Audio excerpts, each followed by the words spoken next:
Welcome to Money RX for CRNAs, where we talk about how to lower taxes, invest smarter, and make work optional.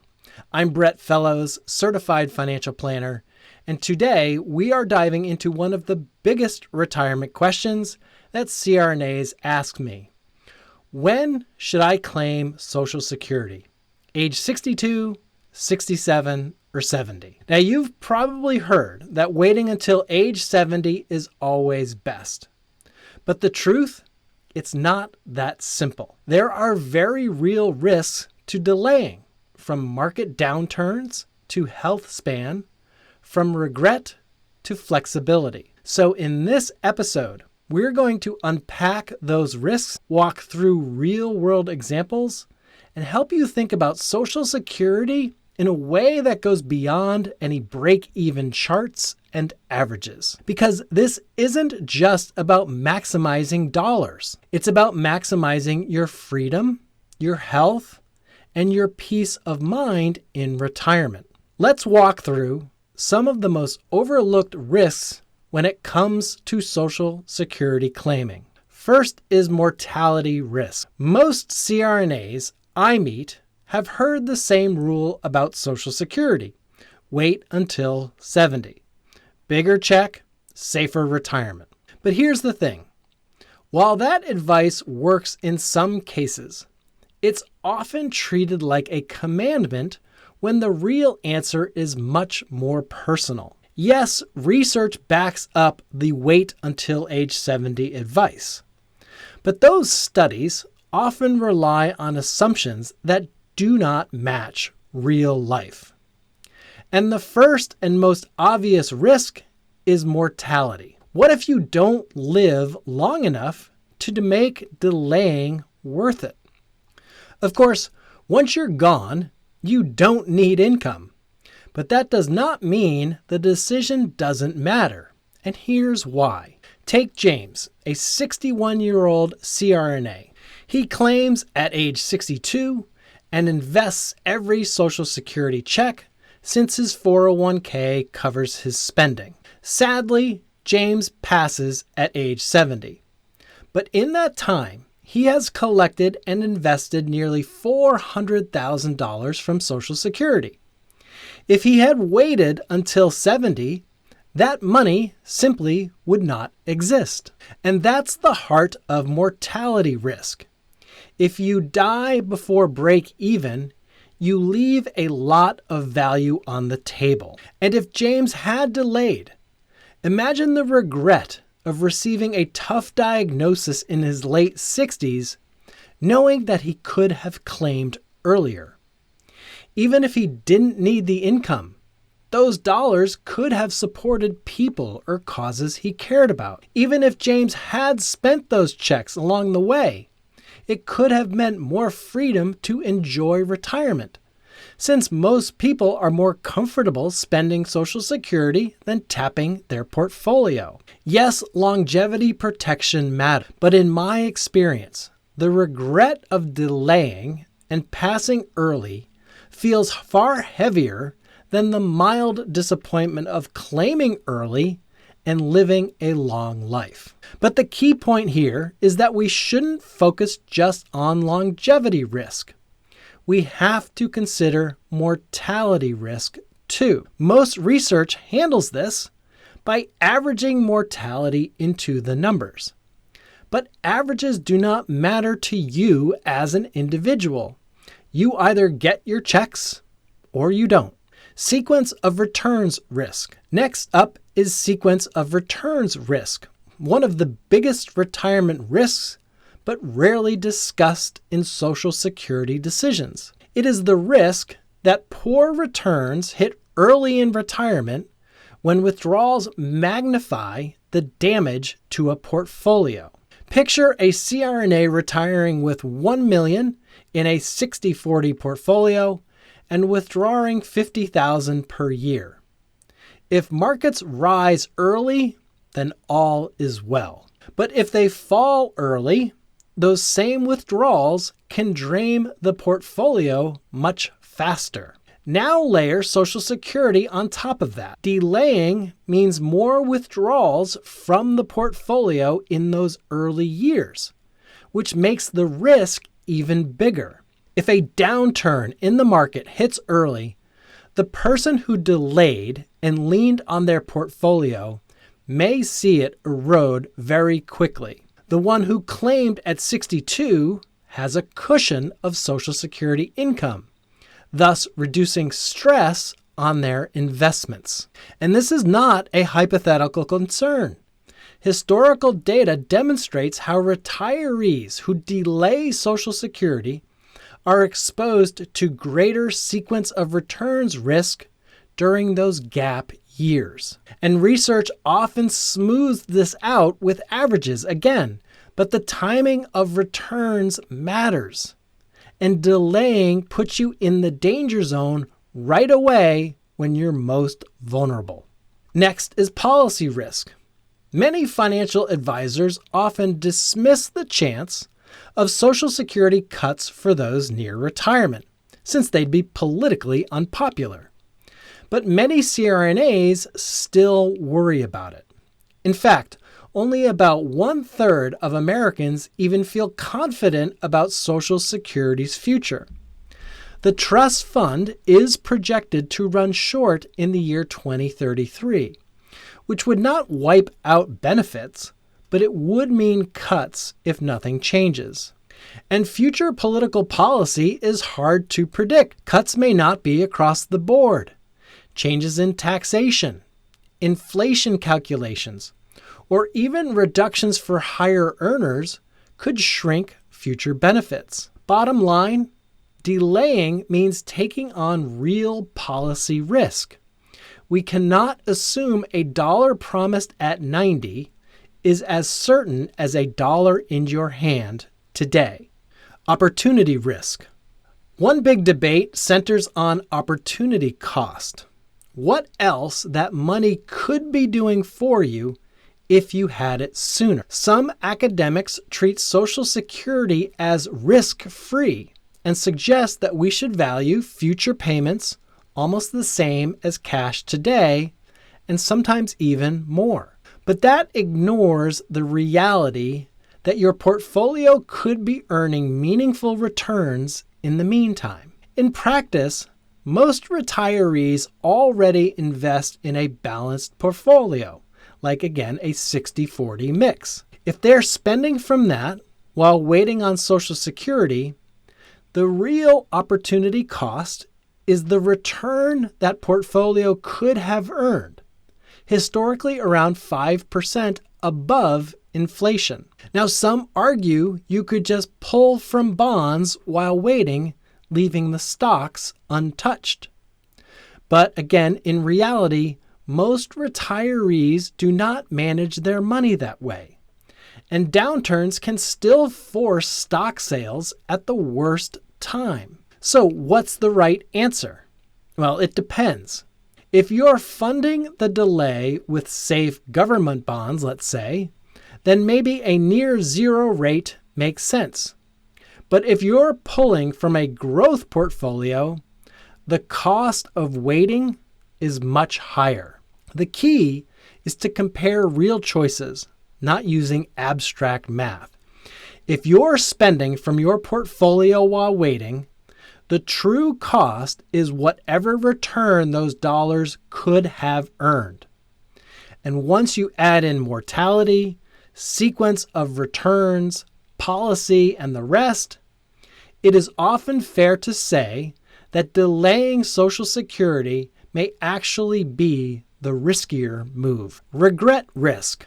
Now, not all risks feel the same. Some are about numbers, and others are about emotions. Flying is safer than driving, but turbulence can feel much scarier. That emotional side is what we call regret risk, and it's very real in Social Security decisions. On paper, we know that delaying can look smart, but if the outcome feels unfair or outside of your control or like the system let you down, that regret can be far heavier than the math suggests. Think about it. Which stings more? Getting a terminal diagnosis at 69 and realizing you waited too long, or being 95 and wishing your check had been just a bit bigger? Most people fear the first far more than the second.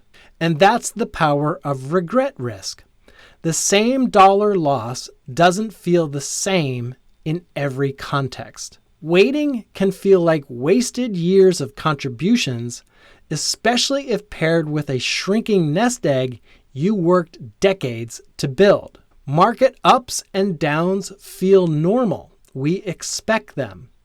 But if Congress changes the rules after you've been delaying Social Security for years, that feels like betrayal.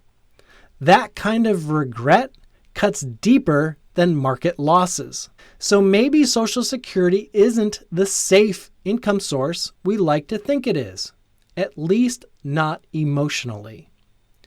And so regret risk reminds us that peace of mind matters as much as the payout. Health span risk. Health span, not just how long we live, but how long we live well, is what really matters. It's the years that we can travel, hike, play with the grandkids, or simply enjoy life with energy and freedom. Too many people save and save only to reach a point when their health won't let them fully enjoy it. And that's why I remind our CRNA client community, your healthiest years are precious. Sometimes the best gift money can buy is an experience now, not later. And this ties directly into Social Security. On paper, $1 at 62 equals $1 at 95. But in reality, that dollar at age 62 often buys richer memories and deeper joy than the same dollar decades later. Think about it. $10,000 at age 62 versus at age 95. At 62, it could mean climbing a mountain with family, taking that dream trip, or splashing in the pool with your grandkids. At age 95, those options may no longer be on the table. It also applies to giving. Helping an adult child buy their first home or finish grad school in their 30s can change their life. The same dollars gifted decades later may still be meaningful, but often less impactful. And that's why it can be perfectly rational to take Social Security earlier. It's not just about living longer. It's about living better. Sometimes delaying benefits means working longer and giving up your healthiest years. And that trade-off can be more costly than people realize. Spending flexibility risk. Another overlooked piece of the puzzle is spending flexibility, or what I like to call optionality. It's about keeping doors open. The more liquidity you have, the easier it is to say yes when life presents opportunities. Optionality is what lets you help a child with a down payment, jump on that family trip, or support a cause that matters without hesitation. Here's the trade-off. Social Security gives you steady income, but little flexibility. You can't call up the Social Security Administration and ask for 5 months' worth of checks in advance to fly your granddaughter to see Taylor Swift in Paris. But with a portfolio, that money can be available right away. In fact, some people spend down their entire portfolio just to delay Social Security, leaving them with guaranteed income, but no flexibility. It's income you cannot accelerate, adjust, or gift in meaningful ways. Now, if Social Security is your only income, then optionality isn't really part of the picture. But if you've built some portfolio assets, preserving flexibility might actually be more valuable than maximizing that Social Security check. And while millionaires will always have options, the average retiree's flexibility can be very fragile.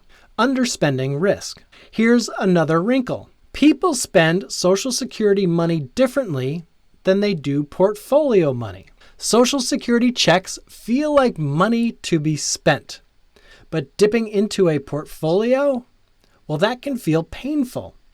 After years of saving, many CRNAs struggle with the idea of watching their nest egg shrink, even if that's exactly what it's there for. And studies confirm this. Retirees tend to spend far more when their income is guaranteed, like Social Security, compared to when it comes from investments. That means claiming earlier can boost confidence, nudging people to actually retire and spend in their healthiest years instead of holding back until later. And the funny thing is, researchers often recommend buying annuities to encourage spending, but Social Security can do the same thing. And claiming earlier gives you that benefit while still keeping your portfolio flexible. Now, this does not mean everyone should claim early. But if flipping the switch on Social Security helps you retire sooner and enjoy your healthiest years with confidence, then underspending is a risk worth taking seriously. Okay, so we've covered a wide range of risks, from mortality to regret, from market downturns to health span. Each one adds nuance to the claiming decision, and most get ignored in the standard wait until age 70 advice. So what do we do with all of this? The truth is, academics love simple models that work well for the average person, but retirement is not lived on average. Each CRNA's situation is unique, and no one-size-fits-all formula can capture it. That's why instead of assuming every dollar in the future is worth the same as a dollar today, we need to recognize reality. For most people, using a discount rate that reflects their portfolio returns, their risks, and their personal priorities is a much better starting point, and it's almost never 0%. Let's look at two examples. First, Mark and Jen, both age 60, with a $500,000 portfolio and plans to retire at age 62. They'll be eligible for $5,000 a month in Social Security combined, but they are nervous. Their families didn't live long. They fear future benefit cuts, and they want to travel and give to their kids in the next decade. If they delay, they'll drain their nest egg too quickly, putting them at higher risk of market downturns and regret. By claiming early, they lock in income that lets them enjoy retirement right away, preserve their flexibility, and reduce the chance of underspending during their healthiest years. Now compare Nate and Kelly, also age 60. They've saved $5 million and plan to spend just $15,000 a month. For them, it makes sense to delay. Why? Because they can cover the gap with their portfolio. They're not worried about regret or optionality, and longevity runs in their family. With their assets and mindset, waiting until 70 maximizes their guaranteed income with almost no downside. So the big takeaway, there is no universal right age to claim. The decision depends on your risks, your goals, and your lifestyle. For many Americans, especially CRNAs balancing demanding careers with the desire to retire on their terms, a realistic discount rate could tilt the math toward claiming earlier. For others with strong longevity and plenty of assets, waiting may make sense. But either way, the answer isn't found in a break-even spreadsheet. It's found in aligning Social Security with your health, your family, your portfolio, and your peace of mind. And that's the real Social Security question for CRNAs. Not just age 62, 67, or 70, but which choice gives you the freedom to retire on your terms. If this episode raised questions for you about your own Social Security decisions, or if you want help deciding the best path forward, well, that's exactly why I've created a concise CRNA retirement readiness checklist that walks you through the big things you need to evaluate your readiness. You can schedule a complimentary retirement readiness review where I can walk you through your specific situation and show you where you stand on your retirement timeline. Click the first link in the description to download your free CRNA retirement checklist or schedule your call. Both are available in the show notes below. Thanks so much for listening to Money RX for CRNAs, and until next time, take care of yourself and take care of your money.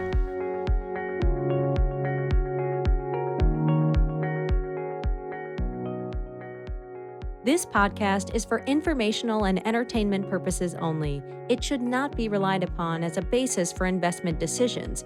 This podcast does not engage in rendering legal, financial, or other professional services.